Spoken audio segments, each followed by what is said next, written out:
The air inside the bus felt heavy that afternoon. Not from heat, but from the weight of unspoken rules. The kind of rules written nowhere, yet obeyed everywhere. Metal ribs of the old Montgomery City bus groaned with every bump in the road, the sound mixing with the low hum of the engine.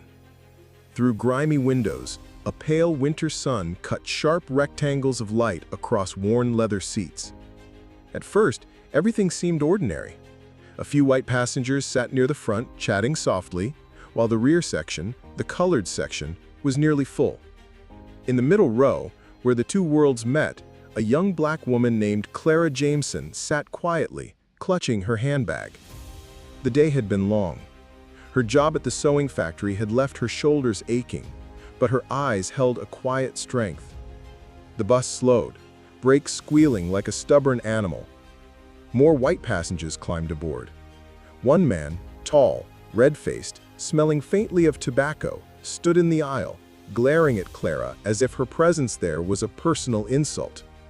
The driver, a white man with a cap pulled low, turned in his seat and barked, "You, move to the back, now." Clara didn't move. Not because she hadn't heard him, but because she had. Her heartbeat drummed in her ears, but her voice, when it came, was steady. "No, I'm fine where I am." For a second, it seemed like the whole bus had stopped breathing. Outside, a church bell rang faintly in the distance, the sound carried in through a crack in the window. Everyone thought they knew what would happen that day. They thought they'd seen this story before. A white passenger ordered to the back, the law on the driver's side. But what came next, no one could have imagined. This is the story of how one seat and one woman's refusal set off a chain of events that would ignite a movement, shake a city, and change a nation. Clara Jameson wasn't a stranger to the Montgomery buses. She rode them nearly every day, not because she liked them, but because she had no choice. The walk from the sewing factory to her small home on the east side was too far, and the worn soles of her shoes could barely take another mile. For months, she'd endured the sideways glances, the muttered slurs, the deliberate shoves from some white passengers passing by her seat. Each day, she told herself the same thing: just get home, don't make trouble. That morning had started like any other.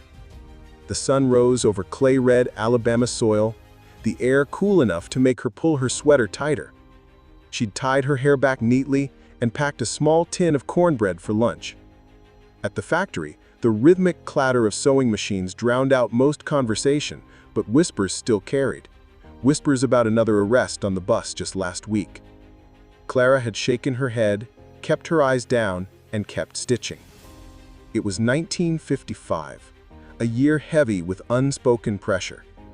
Signs outside diners read, "Whites only." Water fountains were marked colored. Every street corner held a reminder that this city had rules, and those rules were meant to keep people in their place. The buses were the worst.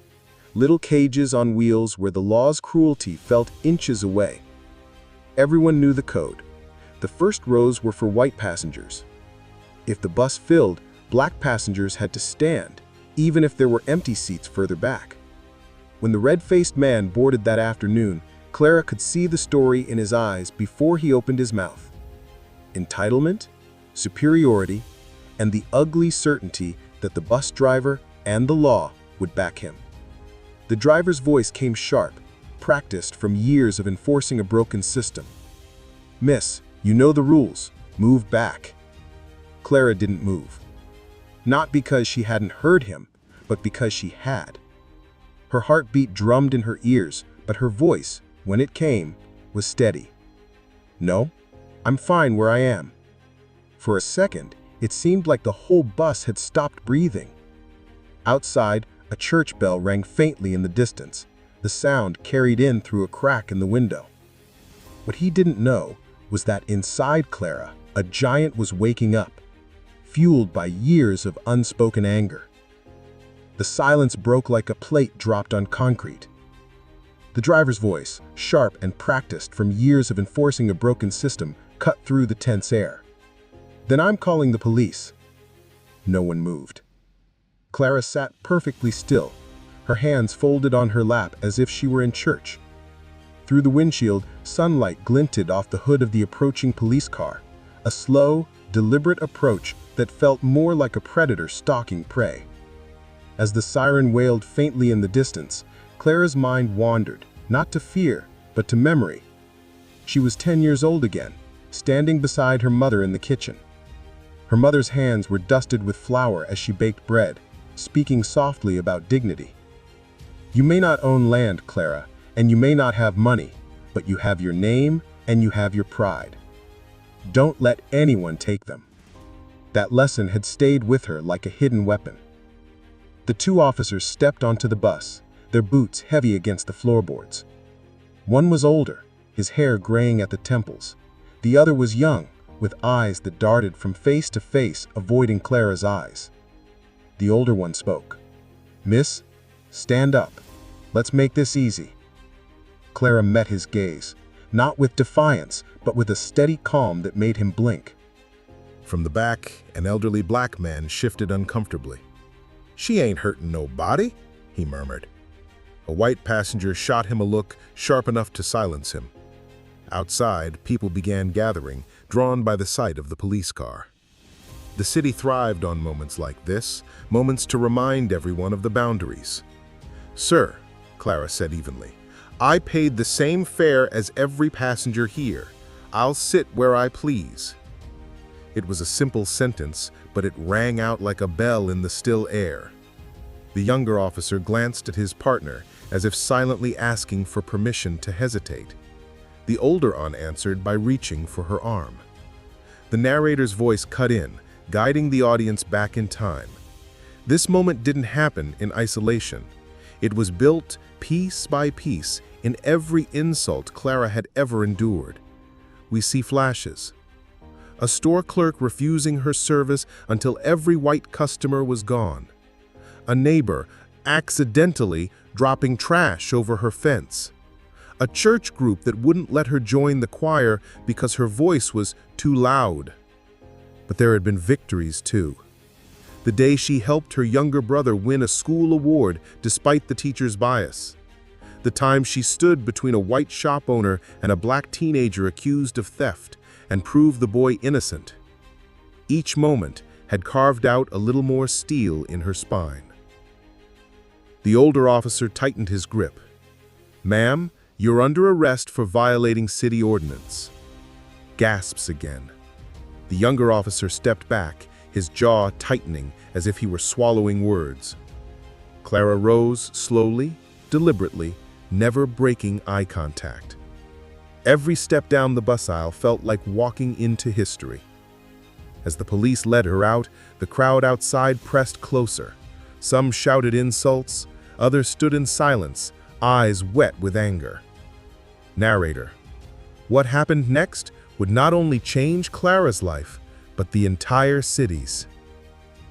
The clang of the cell door echoed like a church bell in an empty town. The concrete was cold beneath Clara's hands as she sat on the narrow bench. From the corridor, muffled voices leaked through, some laughing, some muttering words she couldn't quite make out. She pressed her back against the wall, inhaling the smell of damp stone, and silently prayed for the strength not to break. Outside the jail, news of Clara's arrest traveled faster than the winter wind. A local black newspaper printed an evening edition before the ink was even dry. Woman arrested for refusing to give up seat. Churches buzzed with whispers, and strangers she had never met were already calling her the bravest woman in town. Late that night, the cell door opened. A tall man in a worn brown suit stepped inside. "Clara Jenkins?" he asked softly. She nodded. "I'm Henry Lawson. I'll be your lawyer, if you'll have me. No charge." He explained he'd been fighting segregation laws for years, but this case felt different. "They've pushed us for too long, Clara. We need a stand, and I think you're it." The courthouse was packed the next morning. Every seat was taken, black and white faces alike, though the room was sharply divided down the middle. The smell of tobacco clung to the air. Clara walked in wearing the same dress she'd been arrested in, her chin high, hands steady. The city's attorney, a round-faced man with a slick voice, painted her as a troublemaker. This was not about race, he told the jury. This was about order. If every passenger sat where they pleased, chaos would reign. A few jurors nodded, others shifted uncomfortably. Henry rose slowly, letting the silence settle before speaking. Ladies and gentlemen, what you call order, we call chains. And if following your order means a woman cannot sit where she paid to sit, then it is not order, it is oppression. His voice built with every sentence until even the white spectators were leaning forward, drawn in despite themselves. Henry called an unexpected witness, the young police officer from the arrest. A murmur ran through the courtroom. The officer shifted in his seat before speaking. She wasn't violent, she wasn't loud, she was just sitting. I didn't want to arrest her, but I had orders. The prosecutor leapt to his feet, objecting, but the damage was done. Hours later, the jury filed back in. The foreman's voice was flat. Guilty of violating city ordinance. A gasp rippled through the room. But then came the twist. The judge cleared his throat. However, this court recognizes the moral weight of this case. The fine is $1, and I urge the city council to review the law. It wasn't freedom, not in the legal sense, but as Clara walked out of that courthouse, dozens of people followed her, not just black, but white too. The first boycott meeting was held that very night. Sometimes a single dollar can buy the seed of a revolution. Weeks later, bus company profits plummeted. The city council began debating changes. Clara, sitting by her window one evening, heard children outside playing and calling her name. She smiled, knowing the fight was far from over.